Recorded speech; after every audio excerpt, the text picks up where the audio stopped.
you so much for that kind introduction, Cloud. It's great to be invited. Unfortunately, what I'm going to say, I don't think I'm going to provide you with the reassurance that you were looking for. I was rewatching the Lord of the Rings trilogies recently, that great Peter Jackson production. And there's a line in there, bear with me, this does link to democracy. There's a line in there where Saruman the wizard says to Gandalf, "The hour is later than you think."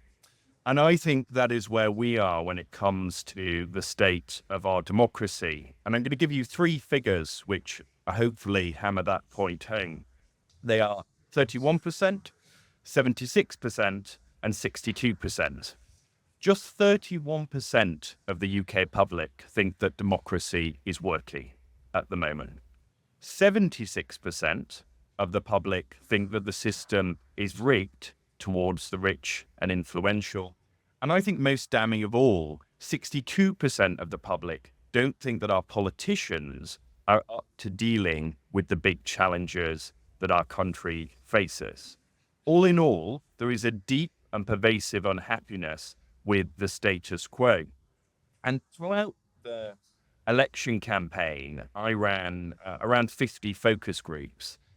And when I tell you, it was sometimes like being hit by a battering ram of disillusionment, I'm not exaggerating. The public were deeply unhappy, not just with the outgoing government, but with the system itself, which they felt was letting them down.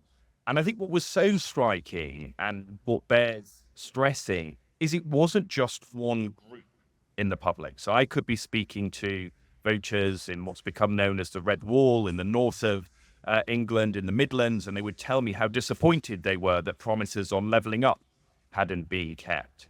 But I could also speak to Muslim voters in Birmingham who would tell me how neglected they felt by the Labour Party, the fact that they hadn't been listened to. You could speak to inner city young professionals who thought, I've done the right thing. I've gone and, I've got a degree. I've worked hard. I've paid all of this money in. And yet I'm in my 30s and I'm still having to share a house with 4 other people.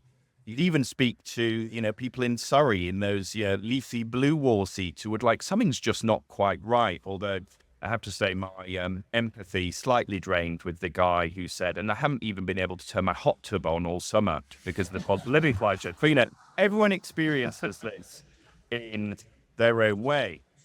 And what that led to in this election, I think it's important not to see what happened in July as a standalone event, but actually as the third part of a trilogy. And that trilogy was in 2016, the public voted for Brexit. In 2019, they voted to get Brexit done. And in 2024, they voted to get the buggers out. And in each of those elections, the common theme was that the public was saying, we're not happy. We think some quite radical change needs to happen. And when I talk about getting the buggers out, it wasn't just the Tories. In fact, the biggest predictor at that election of you losing vote share was being an incumbent. So incumbent MPs, whether they were Conservatives, whether they were in the SNP or in Labour, all in aggregate lost vote share as people went to the smaller parties. Now, there's one world in which people going to smaller parties, having more choice on offer is a good thing. But that wasn't what was motivating, right? People weren't going to smaller parties because, it's great. I can vote for a Green Party now. I can vote for Reform UK. I can vote for an independent. They were doing it as a symbol of protest. And what's interesting is if you look at that unhappiness, that unease, it is just transferred to after the election, right? I think there were some people who were expecting that when the election happened, and as some people put it, you may agree or disagree with them, there were grown-ups back in the room as it was put, that things would be different. But they're not. It's not different. If you look at our latest polling, Keir Starmer's approval rating has fallen by 50 points since July.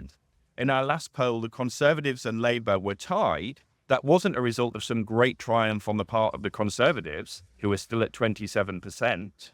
The two main parties were getting 54% of the vote between them. 2017, it was 84%. So something has changed very quickly, very rapidly. Reform UK now on 21% in our polling. But I think it's clear that the new government has made some early missteps, and we can debate what those missteps might be, whether it is the freebies, the winter fuel allowance, the tone of gloom. But actually, if you look at what has happened, even given that fall is so quick, and it's because I think we've heard a lot, and I'm sure we'll hear a lot in the run-up to the budget about the financial black hole that they did or didn't inherit from the last government. I think what's less talked about is the trust black hole that they inherited. And what that means is that people are just not willing to give politicians the degree of slack that they might have done in the past.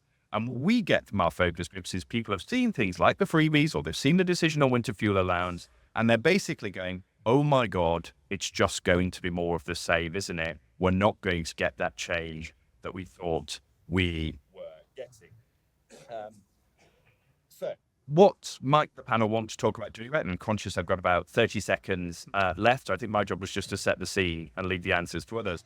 But I think there are 5 things that need to change, and I'll just canter through them very quickly. 1, the public just need to feel less exhausted. We need to get out of this sense of perma-crisis that has persisted basically since the financial crash in 2008.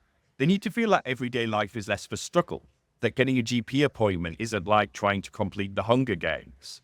They need to feel that politicians respect them, and that respect isn't about having a degree or living in London or being wealthy, but about your contribution to society. And if there's one thing I can leave you with, is that link seems to have been broken to the public between contribution, what you put in, and what you get out. And the number of times I hear from people, and this is where I'll end, I work hard, I do my bit, and I've got nothing to show for it at the end of the month. And until you tackle that, our democracy is going to struggle. Thank you. Thank you.